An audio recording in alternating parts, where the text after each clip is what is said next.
જીલ કાલ કેનું પેપર છે એટલું ઊંધા માથે વાંચે છે? તો પહેલા તો ગાઈસ આપણે ડાયરેક્ટ બોલી રહીએ. હર હર મહાદેવ, જય ભોળાનાથ. સ્વાગત છે તમારા પાછા આપણે નવા મિની વર્કમાં.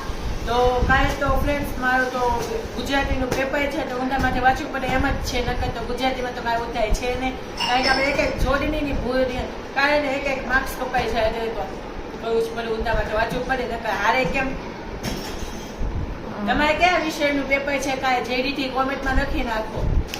તો ગાઈસ દીદીએ રોટલી તોડી નાખી વચ્ચેથી. બોલ આજે કોને ખબર કેમ રોટલી બનાવે છે ને? તો આજે રોટલી તોડી નાખી. કાયના મિની રૂમમાં તમે જોયું હશે કે રોટલો મારી આપણે આમાં શું કરું તમે કયો? હવે ત્યાં હું એમ જ કરવાનું ડર શરૂઆતમાં થાય એવું.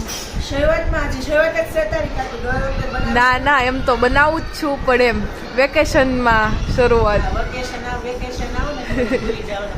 આમ હરખ ના રહે ને મેં સ્વર્ગલેસમાં મામાના ઘરે જાવ ને તો હરખ નથી સમાતો એટલે ક્યાં હા મારે નથી સમાતો. કાંઈક સ્વર્ગલેસમાં ગાઈસ આપણે ગામડાના મિની વર્ક શરૂ થઈ જશે. બરોબર, પછી તમને ગામડાના મિની વર્ક્સ અને વર્ક્સ દેખાડીશ બધું.